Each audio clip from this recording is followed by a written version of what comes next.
Magandang hapon sa ating lahat mga kapatid. Sabi nga ni Pastor RG, tayo po ay nasa oras ng peligro sa mga sandaling ito. Ngunit hindi na po katakataka, kahit hindi naman oras ng peligro ay talagang namimiligro rin. Kaya hindi na ako magugulat at magtataka. Ngunit naniniwala ako ng Banal Espiritu pa rin ang kumikilo sa ating kalagitnaan upang tayo pukawin sa kanyang biyaya, upang tayo magkaroon ng matatag na pananampalataya at higit sa lahat sa mga wala pang kaugnayan kay Kristo, ang Espiritu Santo siya magbubuhay upang magbigay ng panibagong buhay. At ito ang buhay na walang hanggan. Nasa ating pong pagpapatuloy ngayon, nasa series po tayo ng Book of Jonah. Ating pong natalakay ito, chapter 1, chapter 2, chapter 3. At alam natin, nung magbago ang isipan ng Diyos tungkol sa Ninive, actually, ang nagbago ay ang isipan ng buong Ninive at sila po ay naligtas. Nagalit ng gusto ang isang evangelist na walang iba kundi si Jonah at siya'y nagreklamo sa Diyos. At ito'y mababasa natin sa chapter 4. Grabe ang kanyang galit. At ito isang kagulat-gulat sa naging reaksyon niya sa isang revival, spiritual awakening o pagliligtas na ginagawa ng Diyos. Nakakagulat sapagkat hindi tama ang kanyang reaksyon. Isang evangelist na nagpunta sa lungsod ng Nineveh at nangaral siya ng buong lakas ng boses, sumigaw siya na nag-aalab sa kanyang puso ang galit. Galit ng kanyang sarili at galit din ng Diyos sa kasalanan ng bayang ito. At ang kanyang mensahe ay tapat, sigurado, tumbukan, at ang mensahe ay paghahatol sa kanilang kasalanan. Makikita natin sa Jonah chapter 3 verse 4 na ganito kung mangaral si Jonah. Nagpasimulang pumasok si Jonah sa lungsod na may isang araw na lakarin ang layo at siya'y sumigaw. 40 araw na pa at ang Nineveh ay mawawasak. Ang kanyang sermon, ang kanyang mensahe napakaikli, ngunit nakakatakot. Sapagkat katotohanan darating ang paghahatol ng Diyos sa bansang Nineveh dahil sa kanilang katigasan at kasalanan. Kaya naman, bawat lalaki, babae, bata at matanda, sila'y nagsisi at sila'y kinahabagan ng Diyos at silang lahat ay naligtas. Walang kaluluwa ang naiwan. Mula sa pinakadakila hanggang sa pinakaaba, silang lahat ay bumaling sa Diyos. Bumaling sila na may pagsisisi. At ginamit ng Diyos ang instrumento niyang mga ngaral na si Jonas. At ginamit ng Diyos ang damdamin ni Jonas na siya napupuot sa bayang ito dahil sa kanilang kasalanan. At ganon din ang damdamin ng Diyos na ang Diyos ay napupuot sa kasalanan. At damdamin ng tao at kalooban ng Diyos ang siyang napakinggan ng bayang Nineveh. Ginamit ng Diyos ang damdamin upang makonbiktar ang bawat puso ng bayang ito. Kuminsan mga kapatid, marami sa atin offended po sa pangangaral na malakas na tinutumbok ang kasalanan. Nagtila parang namimersonal. Pero tandaan natin mga kapatid, ginagamit ng Diyos ang damdamin ng kanyang mga tao upang iparating sa mga tao kung anong damdamin ng Diyos pagdating sa kasalanan at pagdating sa paghahatol. May masama mang motibo o masama man ang loob ng mga ngaral, pero gagamitin pa rin ng Diyos ang damdaming yon upang maisagawa ang kanyang layunin. Ang kanyang layunin ay magligtas ng mga makasalanan. Dalawang CP po ang aking bubuksan bago po tayo dumako sa ating teksto sa Jonah. Ito po ang sabi sa Proverbs chapter 16 verse 9 upang maunawaan natin na hindi dapat ipinagtataka at hindi dapat tayo na-offend sa malakas na tinig ng pangangaral pagdating sa kasalanan. Sapagkat ganito po ang sabi, Proverbs 16 verse 9, ang puso ng tao ang nagpapanukala ng kanyang daan. May sariling panukala ang taong mangangaral. Ngunit ang Panginoon ang nangangasiwa ng kanyang mga hakbang. Ginagamit ng Diyos ang damdamin pagkatao ng mangangaral, pero ang Diyos po ang siyang nangangasiwa ng kanyang mga paraan. Proverbs 19:21, ganito ang sabi, sa puso ng isang tao, ang panukala'y marami, ngunit ang layunin ng Panginoon ang siyang mananatili. Gagamitin ng Diyos ang damdamin ng mangangaral, ngunit ang layunin ng Diyos ang mangyayari. Kaya ang sabi po rito sa Acts chapter 11, noong makarinig po ang mga tao rito nangangaral, ang apostol, Acts 11:18, nang marinig nila ang bagay na ito, tumahimik sila at niluwalhati ang Diyos na sinasabi, kung gayoy binigyan din ng Diyos ang mga hintil ng pagsisisi tungkol sa buhay. Pagsisisi po ang binibigay ng Diyos doon po sa malakas na pangangaral tungkol sa kasalanan.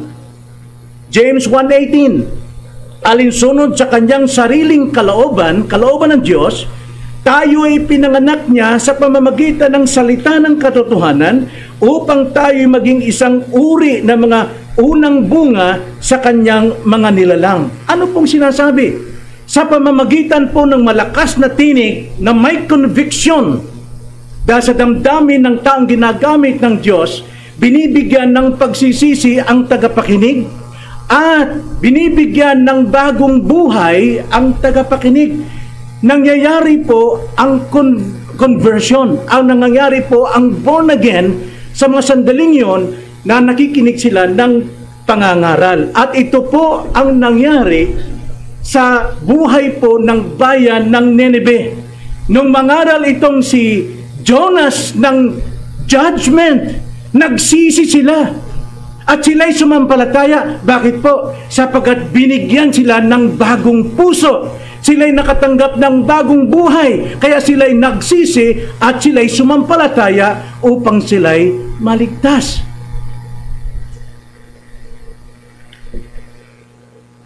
Anong tuwa nawa sana ng isang evangelist na sinangaral ng ganyong very powerful at talagang passionate preaching na makita niya lahat ay naligtas. Pero ang nangyari kay Jonah, hindi siya natuwa. Dahil meron siyang sariling galit. Pero ang galit na yun, ang Diyos ang nagkontrol upang maligtas ang buong bayan. Kalahin nyo, buong bayan naligtas.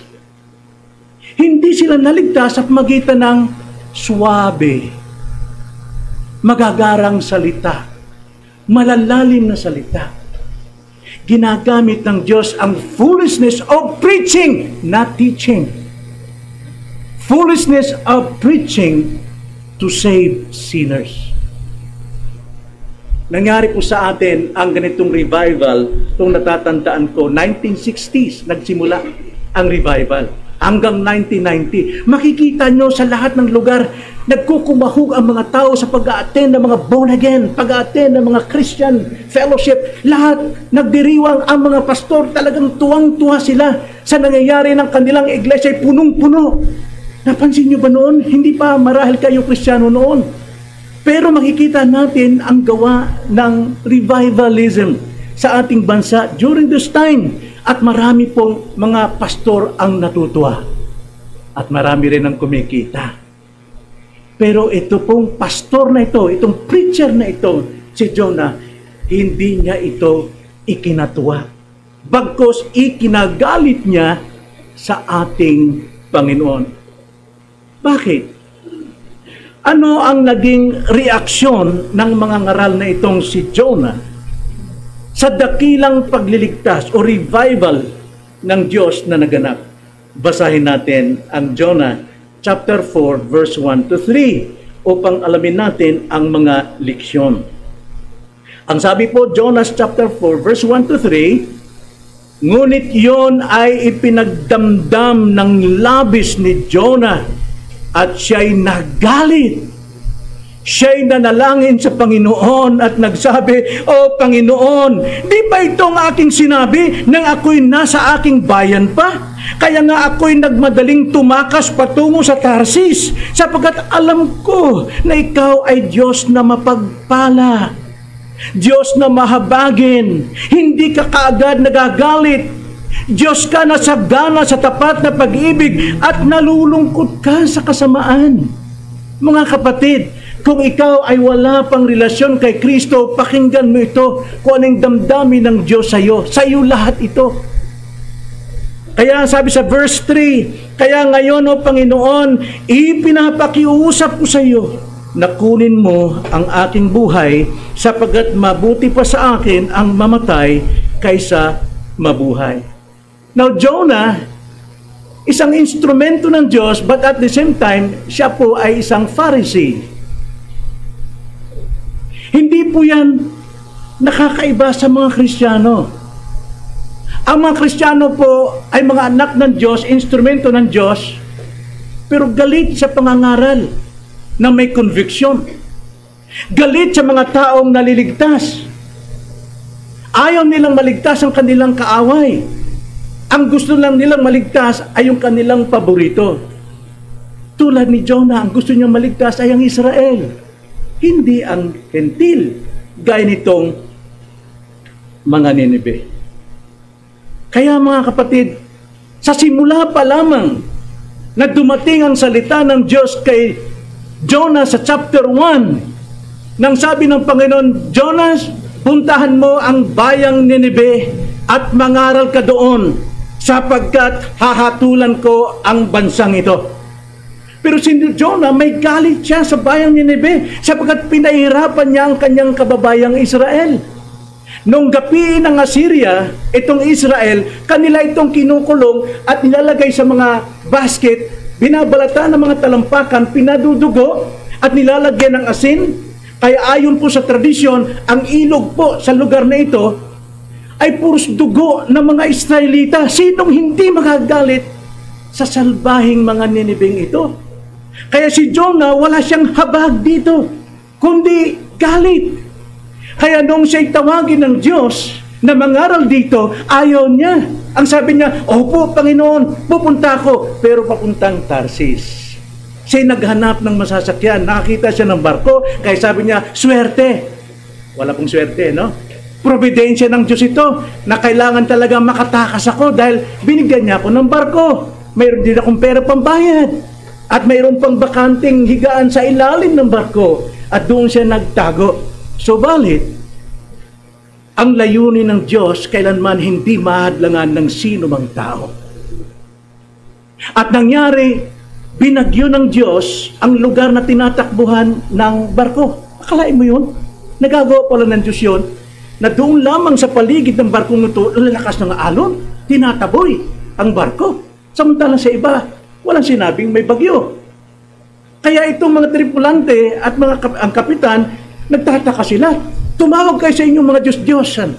At tumawag sila, hindi pa rin tumigil. Nakita ng kapitan si Jonah, naghihilik sa ilalim ng barko.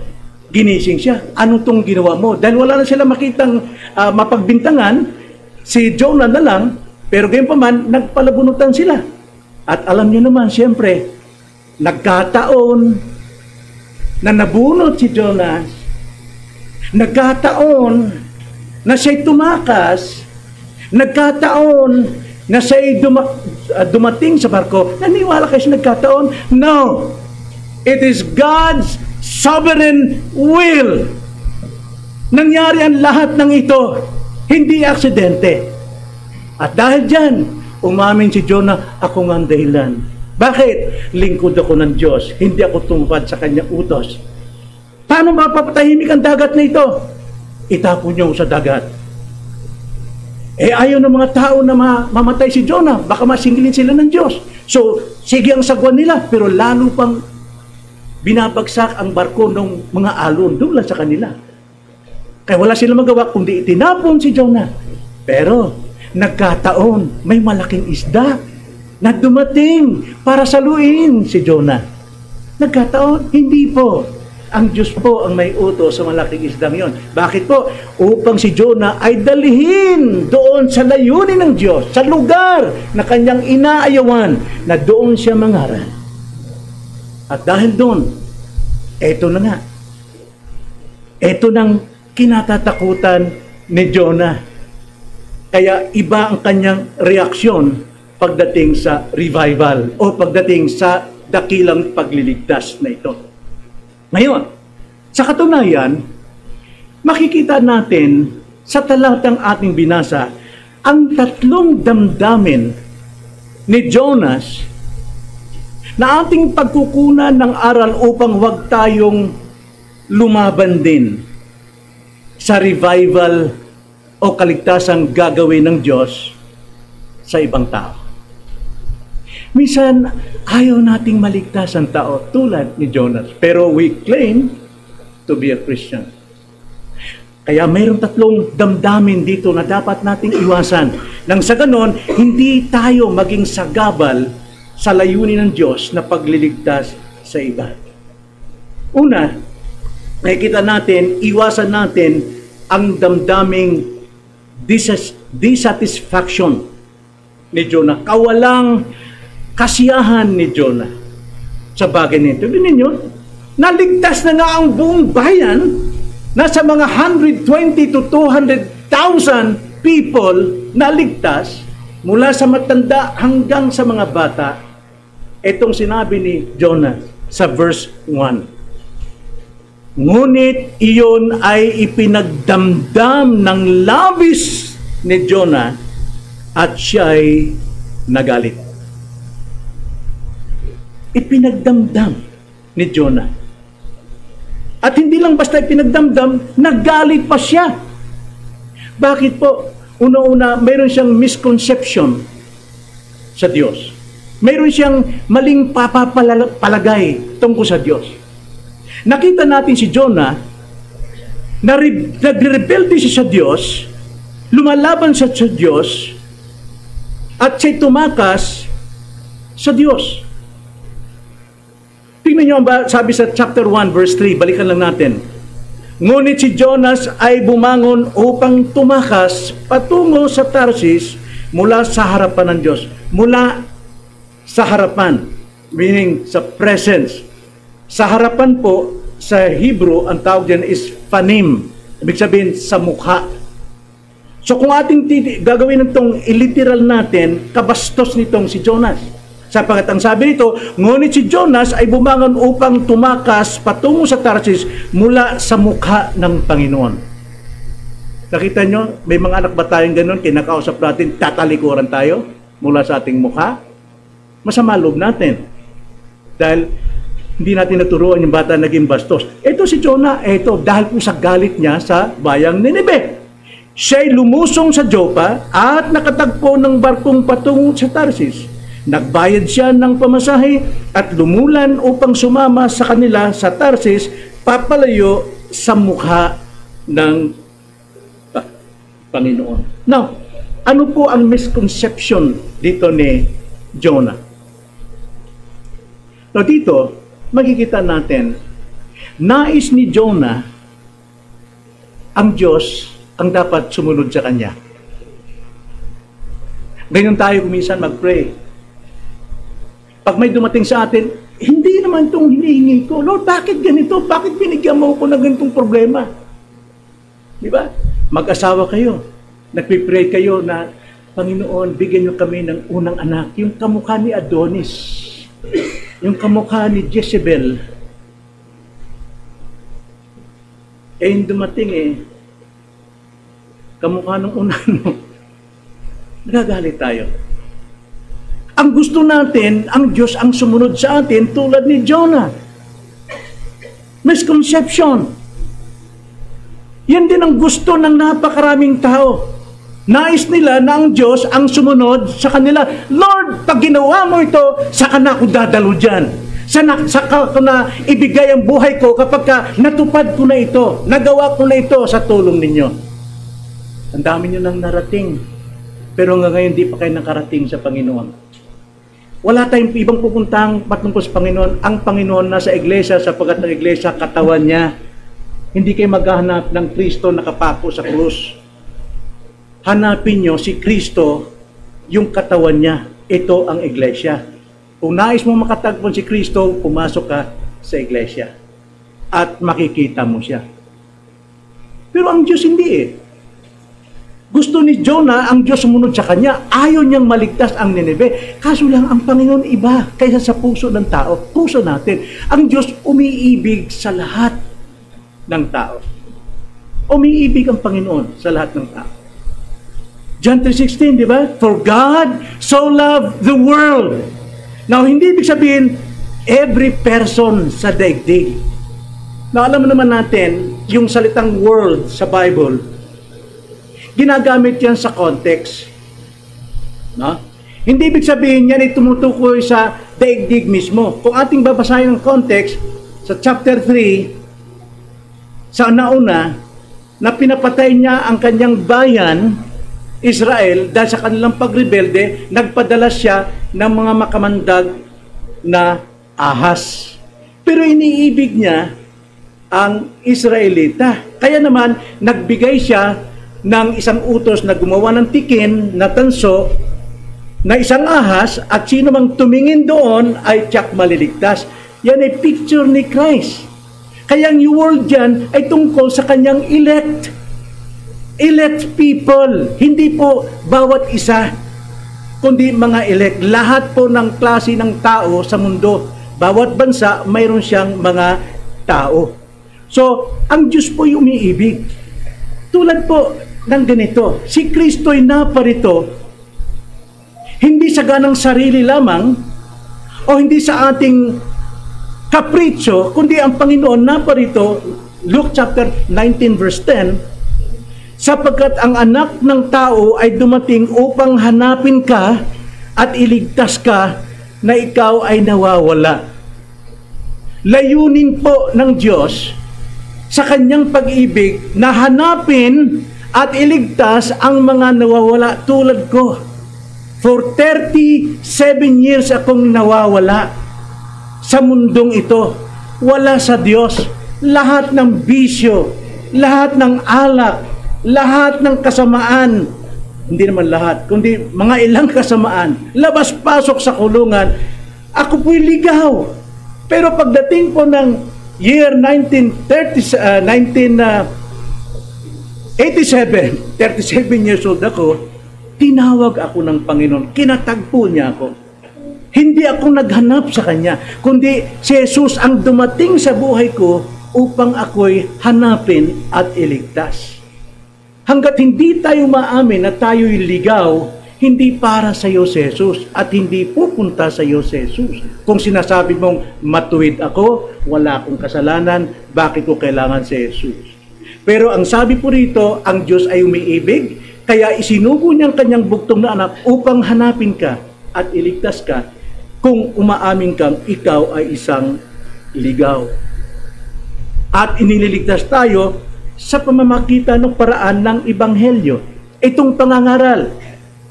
Sa pangangaral po, makikilala mo yung sarili na ikaw ay isang makasalanan. At ang Diyos ay namumuhi sa kasalanan. Marami nangangaral na God loves sinners but He hates sin. No, that's not true. God hates sinners. At the same time, He hates sin. Araw-araw nagagalit ang Diyos at napupuot ang Diyos sa mga makasalanan. Napakarami pong bersikulo na maaari natin buksan yan. Sa Old Testament, God hates sinner. God hates sinner. Mali po yung aral na God loves sinners and He hates sin. Ano? Narito po, at dahil dyan, ang Panginoon po ay nag-uutos na may mangaral like Jonah.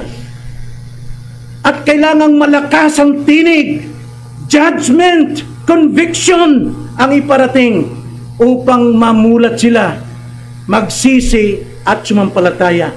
Kailangan yon. At itong patutuo ni Pablo.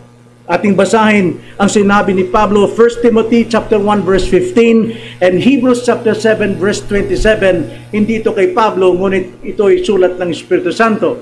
1 Timothy kay Pablo, chapter 1 verse 15. Tapat ang salita at nararapat tanggapin ng lubos na si Kristo Jesus ay pumarito sa sanlibutan upang iligtas ang mga makasalanan. Sinong mga kasalanan? Na ako ang pangunahin sa mga ito. Mismong si Pablo umaamin na siya'y pangunahing makasalanan. And yet, sinasamba ng mga tao si Apostol Pablo. Gayong mismo si Pablo nagsabi, siya'y pangunahin sa lahat ng mga kasalanan.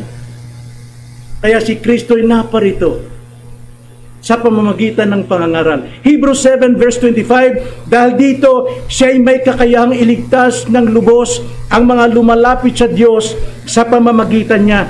Yamang lagi siyang nabubuhay upang mamagitan para sa kanila. Si Jesus Christ nabubuhay kahit na siya'y nasa langit ngayon. Siya po'y nabubuhay dito upang mamagitan ang mga makasalanan na dalihin sa pangangaral. Yun ang utos ng Diyos kay Jonas. Go to Nineveh and preach repentance.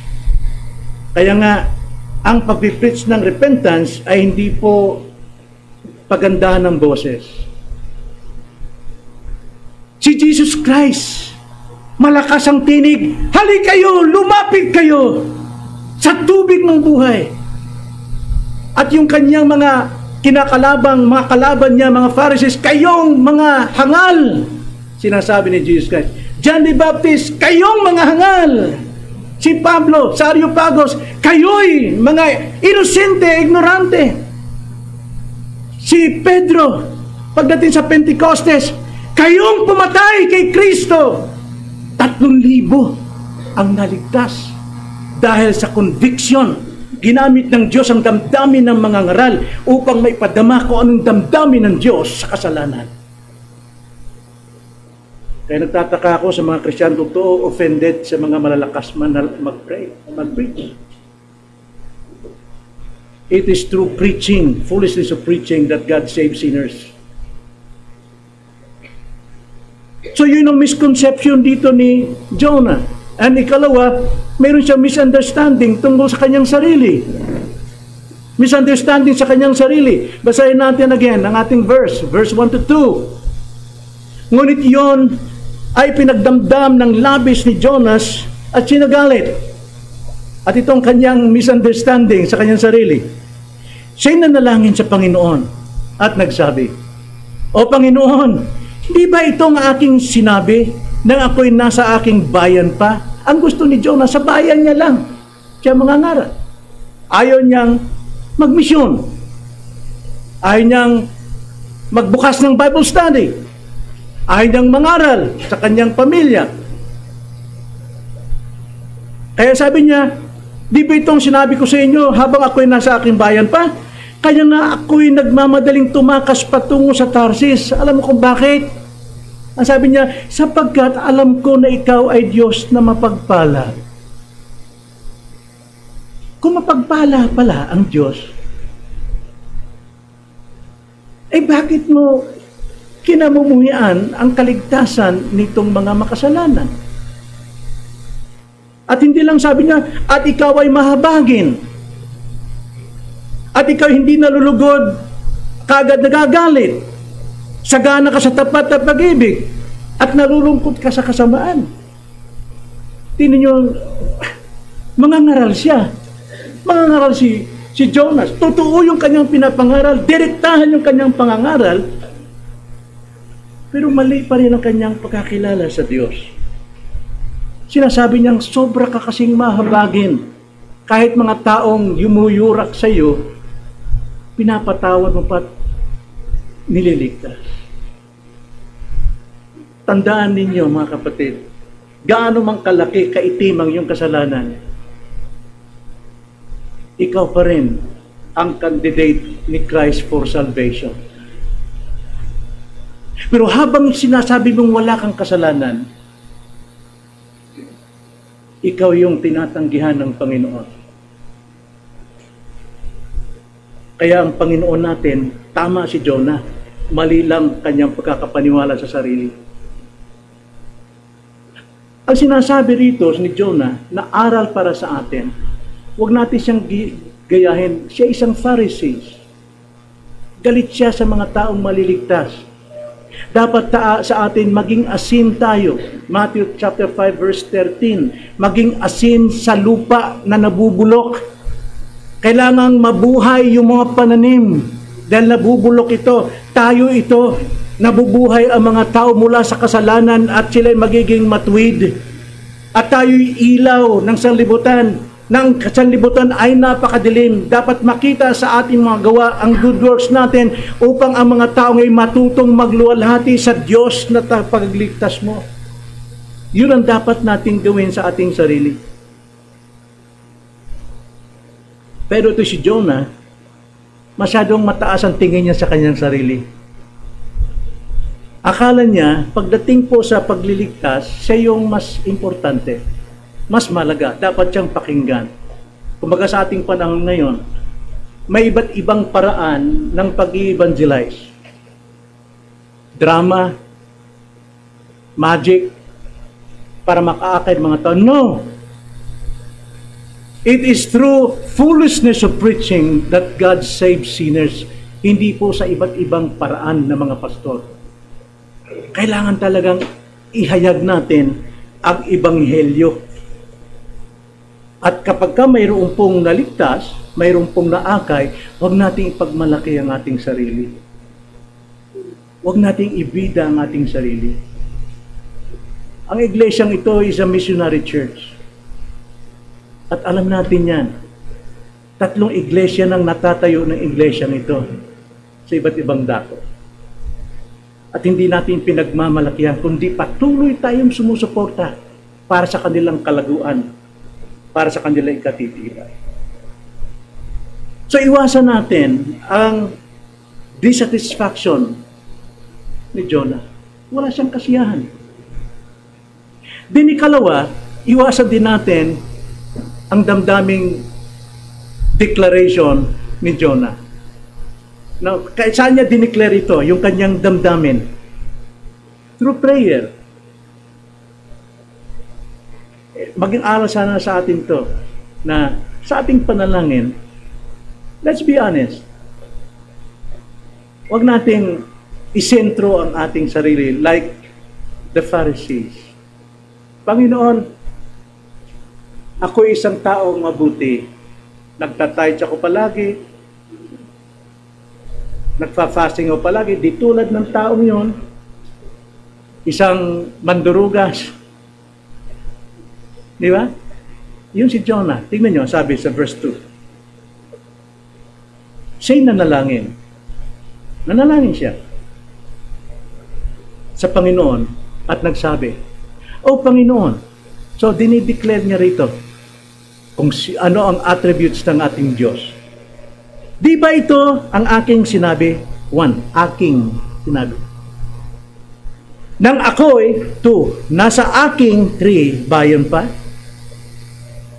Kaya nga ako'y 4, nagmadaling tumakas patungo sa Tarsis, sapagkat alam ko 5, na ikaw ay Diyos na mapagpala, mahabagin, hindi ka agad nagagalit, sagana sa tapat na pag-ibig at nalulungkot sa kasamaan. Sa isang verse, 5 beses niyang inihayag ang kanyang sarili.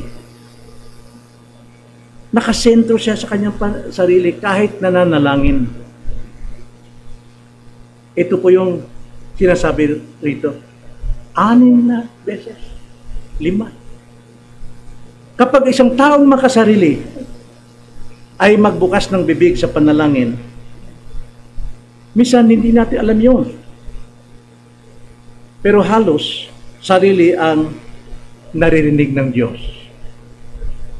Alam naman natin, sa Isaiah 18, tanging si Satanas lang ang gumagamit ng ako sa maling paraan. Akala nila na sa kanila lamang umiikot ang mundo. Bagamat ipinahayag niya ang katangian ng Diyos, pero nakasentro sa kanyang sarili. Kaya nga kapag pinag-uusapan ang ibang tao sa buhay natin, kailangan sila ay nakaugnay sa atin. Dapat pareho kami ng standard. Tulad ng pag-aaral natin sa Christian Liberty, na ang standard ng isang tao, gusto niya pareho kami ng pamantayan. Kapag hindi siya pareho, ay hindi tayo magkakapatid. Christian liberty, napakalaga po yun mga kapatid.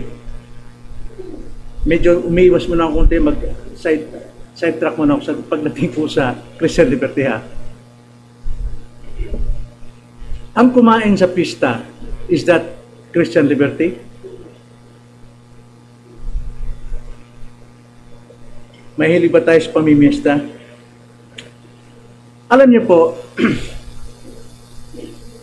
doon sa malalakas, ibig sabihin po ng malalakas, alam niyang doctrine niya about God. There is only one God. Isa lang. At lahat ng mga handog sa idols, that's nothing. Sapagkat yan ay hindi totoong Diyos. Isa lang. Kaya kung kumain ka man ng bagay na inihandog sa mga Diyos-Diyosan, ikaw na alam mong theology mo, your doctrine, matibay ka. Pero, kapag ka ang mga kapatid natin hindi pa naturuan, hindi pa nilang alam kanilang theology, the doctrine about God, alam nila na ang paghahandog sa Diyos-Diyosan, ito po'y paghahandog sa Diablo. Mahinang Kristiyano yun, ha? Basahin nyo ang 1 Corinthians chapter 10. Andun yun. Na ang ginagawa po ng mga Gentiles na nag-o-offer sila ng mga pagkain tulad ng fiesta kay San Pedro, San Pablo, San Isidro, Labrador, Dadula. Actually, they're offering it to Satan. Baka sabihin nyo dito totoo yun. Sidetrack mo saglit ha. Basahin ko lang. 1 Corinthians chapter 10. Basahin natin 18, verse 18. Tignan ninyo ang bayang Israel. Hindi ba't ang mga kumakain ng mga handog ay kabahagi sa dambana? See? Ang Israelite, pagka naghahandog sila sa totoong Diyos, kailangan silang kumain. Itong ginagawa din ng mga Gentiles na hindi sumasamba sa totoong Diyos. Ano kung gayon? Verse 19, ang aking sinasabi, ng handog sa mga Diyos-Diyosan ay may kabuluhan? Para sa mga strong Christian o well-versed na Christian, walang kabuluhan ito. Dapat there is only one God. Oo, ang Diyos-Diyosan ay may kabuluhan doon sa mga mahihina at sa malalakas. Sa malalakas, walang kwenta ito. Pero dapat huwag nating idama yung mahihina sapagkat sa kanila may kwenta yan. Kaya 20, hindi. Sinasabi ko na mga bagay na inihandog ng mga pagano ay para doon sa mga mahihina, kanilang inihandog sa mga demonyo at hindi sa Diyos. At di ko ibig na kayo'y maging kasama ng mga demonyo. Hindi ninyo mainuman ang kopa ng Panginoon at ang kopa ng mga demonyo, kayo'y hindi maaring makisalo sa mesa ng Panginoon at sa mesa ng mga demonyo. See? Kung ikaw malakas na Kristiyano, alam ang doctrine mo, walang kwenta yung manyang kang kumain sa fiesta, kumain ka. Pero kung mayroong mahihinang Kristiyano, nakita ka, uy, si pastor kumakain, pwede pala. Ang alam ko sa demonyo yun eh.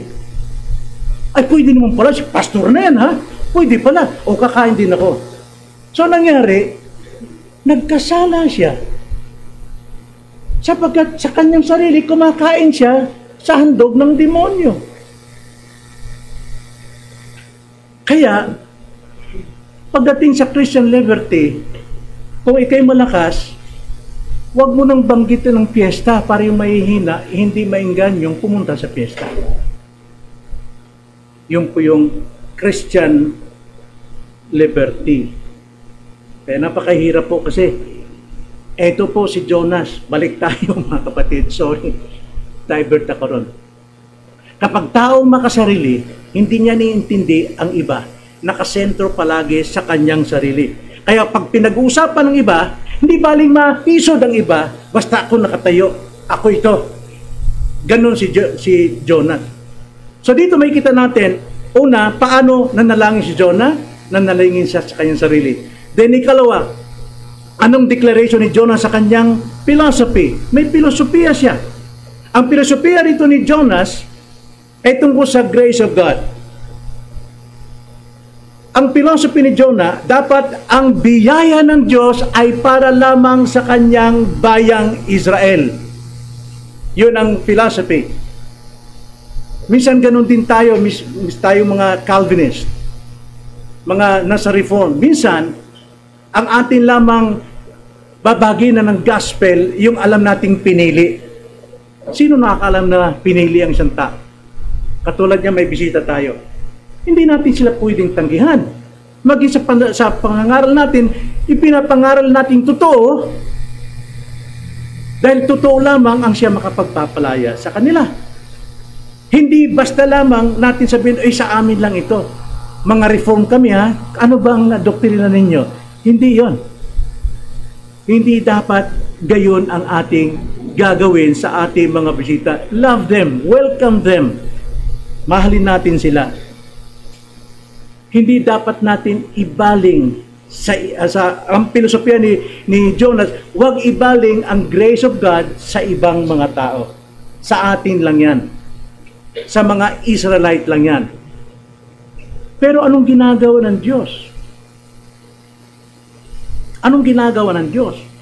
Ephesians 2 verse 4 to 7. Ganito ang sabi, ngunit ang Diyos palibasa'y mayaman sa awa dahil sa kanyang malaking pag-ibig sa atin, maging noong tayo mga patay sa pamamagitan ng ating mga pagsuway, binuhay niya tayo kay Kristo. Sa pamamagitan ng biyaya, kayo'y naligtas. Sinong kausap ni Pablo rito? Mga Gentile doon sa Ephesians. Mga hindi Israelites. At sinama ni Pablo ang kanyang sarili.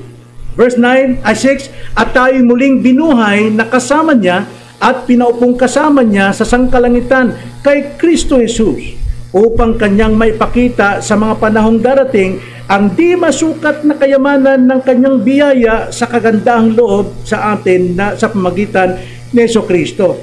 Ang Diyos po ay kanyang pinalaganap sa lahat ng tao ang kanyang biyaya, wala pong kinikilingan. Actually, sa chapter 11 ng Acts, nung mangaral ang mga apostol, ang mga Gentiles, sila pa yung unang tumanggap, sila'y natuwa, binunyi nila ang Diyos, sapagkat sila man, ang sabi ng Hudyo, ay naku, yung mga hindi binigyan din ng pagsisisi sa buhay. Dahil ang Diyos, umiibig sa mga tao. At ang Diyos ay mayroon siyang sinugo para sa mga hentil. Tulad kay Jonas, sinugo siya doon sa Gentile world. Sa atin din, tayo rin, sinusugo rin tayo sa iba't ibang lugar. Ayaw ba natin silang maligtas? Dito na lang tayo sa 4 na haligi ng ating iglesia. Ang Diyos po ay kalat ang kanyang pag-ibig. Kalat ang kanyang biyaya sa lahat ng tao. Kailangan may mangaral doon. May mangaral na nag-aalab ang kanilang puso sa pag-ibig ng Diyos na kanyang kinamumuhay ng kasalanan, na ipinamumuhay ng mga makasalanan. Sapagkat ang mga Gentiles man ay nagagalak kapag narinig ang ebanghelyo ng ating Panginoon. At hindi lang yon, ang mga Gentiles din takapagmanang kasama ni Kristo. So sa ating pong buhay bilang Kristiyano, iwasan natin ang damdamin tulad na kay Jonah na wala tayong kasiyahan sa Diyos. Ikalawa, na ang ating deklarasyon sa ating sarili ay nakasentro sa ating sarili. And lastly, ikatlo, iwasan natin ang damdaming hangarin tulad ng hangarin ni Jonah. Mayroong hangarin si Jonah. Verse 3, kaya ngayon, o Panginoon, ipinakikiusap ko sa iyo na kunin mo ang aking buhay. Pikon itong si Jonah. Sapagat mabuti pa sa akin ang mamatay kaysa mabuhay. Actually, sinasabi niya, mabuti pa sa akin mamatay kaysa magligtas kayo sa mga taong hindi karapat-dapat. Dapat Israel lang ang iyong ligtas. Ang desire dito ni Jonas ay walang pagkakaiba sa hangarin ng napakaraming tao sa ating panahon sa mundong ito. Na kapag ka nabigo, na kapag ka hindi nasunod ang kanyang gusto, nagtatampo sa Diyos at sinasabi, mabuti pa'y mamatay na lang, Panginoon. Mabuti pa'y kunin mo na lang buhay ko. Kaysa hindi mo sinusunod ang gusto ko, iba yung pinagbibigyan ninyo. Ang tagal ko na mag-pray na kami umunlad sa buhay, pero kapitbahay namin ang dinidinig ninyo. Sila may kotse na, dalawa pa, Avanza, tsaka wala akong sinasabi si Padre Remio na Fortuner, at saka malalaking van. Wala akong sinasabi si Sir Senio na bakit sila? Yumayaman ako, tagal ko ng Kristiyano, gasgas na yung tuhod ko sa kakapanalangin, hindi mo ko binigyan, lalo pa akong naghihirap. Kunin mo na lang ang buhay ko, Panginoon.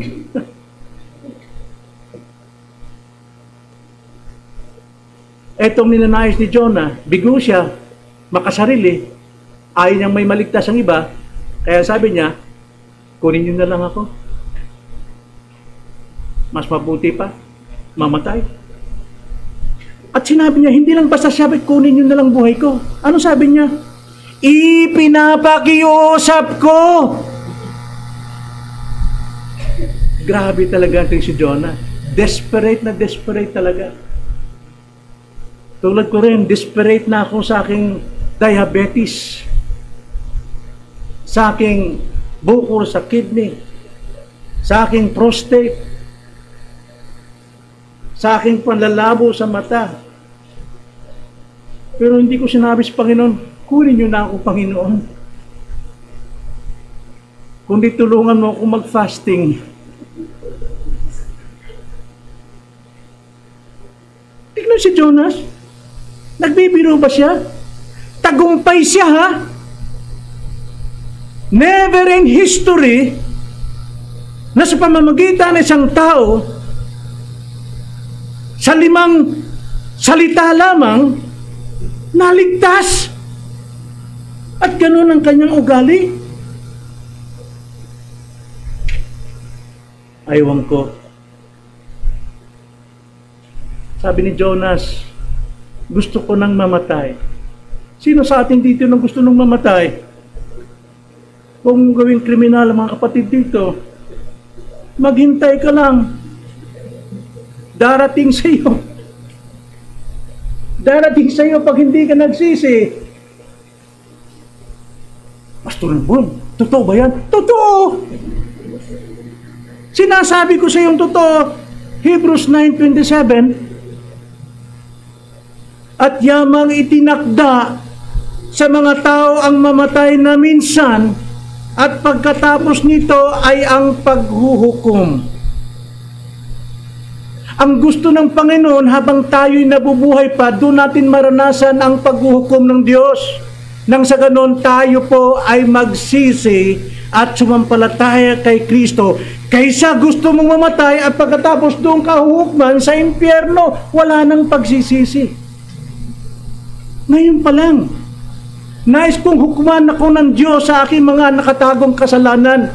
Nang sa ganon mamulat ako, mayroon pala akong nakatago sa puso na hindi ko alam. Search me, O God, Psalms 139. Search me, O God, if there's any sin. Kailangan magpasuri tayo, parang hukman tayo ng Diyos, nang sa ganon hindi tayo mahukuman pagkatapos ng kamatayan. Mayroon pong paghuhukom sa bawat isa. Huwag mo nang hingin sa Diyos na mamatay ka. Dahil gusto ng Diyos maligtas ka. Sapagat siguro ang paghahatol ng kasalanan. Romans 6:23. For the wages of sin is death. Death physically and death eternally sa impyerno. Kaya huwag mo nang hingin yan. Huwag mong tularan si Jonas. Wala sa isip si Jonas. Isa siyang prophet, isang evangelist. At hinihingi niyang siya mamatay na. Ninanais niya ang maling disenyo sa buhay ng tao. Ang sabi niya sa verse 3, kaya ngayon, O Panginoon, ipinakikiusap ko sa iyo na kunin mo ang aking buhay sapagkat mabuti pa sa akin ang mamatay kaysa mabuhay. Talaga? Mas mabuti pa sa iyo ang mamatay kaysa mabuhay? Mga kapatid, napakasarap mabuhay. Napakasarap mabuhay. Sabi nga raw ng mga kapatiran nung sugod sa akin sa ospital, Pastor, huwag mo kaming iwan. Aba, kung narinig ko lang, hindi, masarap po talagang mabuhay. Kaso lang hindi ko marinig eh. Dahil patay na ako noon eh, yung oras na yon. Pero ang daming gumigising sa akin, si Buboy, si Rudolph, huwag mo kaming iwan, Pastor. Huwag mo kaming iwan. Naku, gising na ako, hindi ko talaga kayo iiwan. Eh pagdating sa ospital, nagising ako na sa ospital, ay po, gustong gupitin yung barong ko, nakabihis ko lang yung araw na yon. Sabi, gupitin mo na yan. Sabi ko, wag. Kabibilang yan ang misis ko. Kasusuot ko pa rin, remember, yung dilaw. Kasusuot ko lang yung araw na yun, gugupitin. Eh, yung anak ko naman, sige na po, gupitin. Buti na lang, nagising na ako. Akalain mo, gustong mamatay? Ha? Nangyari na ba sa inyo ito, mga kapatid? Na gusto nyo nang mamatay? Teka muna. Unawain natin, ano ba ang buhay natin? Balik tayo sa pagkakalikha natin. Genesis chapter 2, verse 7. Ganito pong pagkakasabi. Ito po tayo. Dahil tayo'y lahi ni Adan, ang pinaglahian kay Adan, siya rin nating pinaglahian. Tao nga lang tayo. Pero si Adan, nagsimula saan? Sa alabok. Alabok din tayo. Pag namatay ka, alabok ka rin doon sa nicho. Babalik ka rin. Pero tignan nyo ang sabi. At nilalang ng Panginoon, ng Diyos, ang tao mula sa alabok. Tayo po ay hindi po yung sumibol sa buho. Mayroon pong lumalang sa atin. Kahit ang ina natin at ang tatay natin, nagmingle po ang kanilang binhi. Pero kung babasahin natin Psalms 139, ang Diyos pa rin ang humahabi ng ating katawan. Siya pa rin naghubog sa atin. Siya pa rin nagbigay ng hininga. Tayo'y nilikha pa rin ng Diyos, na ang gamit ay binhi ng ating magulang. Pero dito kay Adan, ang ginamit dito ay alabok. Ang sabi diyan, at nilalang ng Panginoong Diyos, ang tao mula sa alabok ng lupa. Tanda natin, lumalang ay Diyos. At hiningahan ang mga butas ng kanyang ilong ng hininga ng buhay. Sino ang nagbigay ng hininga? Ang Diyos. Anong naging nangyari sa hininga? Naging buhay. Kaninong buhay ito? Sa Diyos. Pero mo, napakasarap pong mabuhay. Dahil ang buhay natin ay buhay ng Diyos. Wala itong kamatayan yung buhay natin. Kaya nga dapat natin paghandaan ito kung saan pupunta, sa impyerno o sa langit. Ang buhay na binigay sa atin ng Diyos, dapat ibalik natin sa Kanya sa langit. Huwag doon sa impyerno na paparusahan tayo habang buhay. Eternity. Yun yung sabi, at hiningahan ang mga butas ng kanyang ilong ng hininga ng buhay, at ang tao ay naging buhay ng kaluluwa. Buhay na kaluluwa. Lupa, nilagyan ng buhay. Hindi na magkahiwalayan. Maaari lang maghiwalay ang buhay at ang lupa kapag ka namatay. Wala na yung buhay. Pero habang tayo po andyan ang buhay ng Diyos, hindi po magkakahiwalay ito. Kaya huwag kayong maniwala pag nauntok, naku, tumalsik yung espiritu ko. Hindi pwedeng tatalsik ang espiritu mo, nahilo ka lang. Hindi pwedeng humiwalay sa iyo. Tsaka yung parang panaginip na naglakbay ang aking kaluluwa, mali po yun, di totoo yun. Kasi sinisira niya ang doktrina ng dichotomous view. Hindi pwedeng maghiwalay yan, mga kapatid. Napakasarap pong mabuhay. Ang buhay na ito hindi atin. Ito'y pahiram ng Diyos.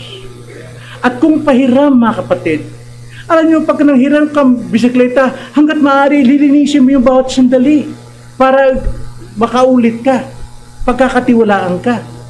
Eh kung bantsak-bantsakan mo lang yan, magagalit sa'yo may-ari ng bisikleta, hindi ka na pahiramin. Ganon din ang buhay natin. Kung kinutulad natin buhay natin kay Jonas, gusto ko nang mamatay.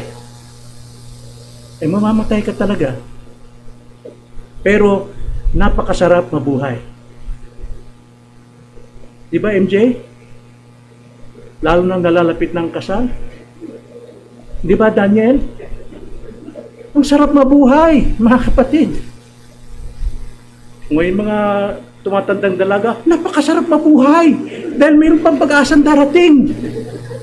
Mag-pray lang. Mga kapatid, kung matanda ka na, ang sarap pong mabuhay. 20% ang discount. Ang sarap po. Pagdating mo sa airport, pag-aagawan ka ng wheelchair. Ang sarap mabuhay, mga kapatid. Napakasarap. Ano man ang antas ng buhay mo, napakasarap talaga mabuhay. Huwag mong sabihin, kunin mo na. Gusto ko nang mamatay. Pag hinulsulan nato, yan mga igsoon. Pagsisihan natin yung ganyang salita, ibig kong sabihin, Lord, gusto kong mabuhay. Pag sabi mo gusto kong mabuhay, daragdagan ka ng buhay ng Panginoon. So paano natin tinatanggap ang biyaya ng Diyos, mga kapatid, ngayon? Lalo na sa taong nakapanakit sa iyo. Galit ka bang sila'y maligtas? Galit ka bang sila'y bahaginan mo ng Ebanghelyo?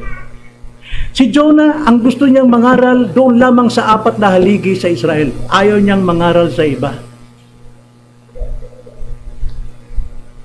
Lahat po tayo dapat magbahagi ng salita ng Diyos. Hindi lamang sa ating sariling bahay, kundi sa lahat ng tao. Kapag binigyan ka ng Diyos ng pagkakataon na isang unbeliever lumalapit, anong gusto mong gawin? Palayasin mo? Ano ka? Born again? Charismatic? Ay hindi, reform lang kami dito. Ganun ba gagawin natin? Eh wala tayong katulad kay Jonah. Tayo'y mga modern Pharisees kung ganun. Hayaan natin ang pag-ibig ng Diyos ang ipamuhay natin. Alam naman natin, Romans 5:1, na ibinuhos ng Diyos ang kanyang pag-ibig sa atin sa pamagitan ng Espiritu. Kaya ang pag-ibig natin ay pag-ibig ng Diyos. Walang kondisyon. Kaya ano pong ugali natin sa biyaya ng Diyos? Anong reaksyon natin kapag may naligtas? Sana matuwa tayo. Sana sila'y makapiling natin, makasama natin, makaisa sa iglesyang ito. Sapagkat ang iglesyang ito ay ayon po sa disenyo ng ating Panginoon. Like Church of Philippians kayo ng umaga. Tayo po'y manalangin. Panginoon, salamat po sa hapong ito. Nawa ang salita ninyo, Panginoon, ang magbigay liwanag sa amin, na huwag kaming matulad sa damdamin ni Jonah, masyadong makasarili. Masyado niyang itinata sa kanyang sarili at hindi niya tinitignan ang inyong layunin. Sumasama ang kanyang loob kung di siya nasusunod. At sa kanyang pagkasama ng loob, gusto pa niyang mamatay. Gayong napakasarap pong mabuhay, lalo na mabuhay sa biyaya ninyo magpakailanman. Pagpalain niyo po ang bawat isang narito.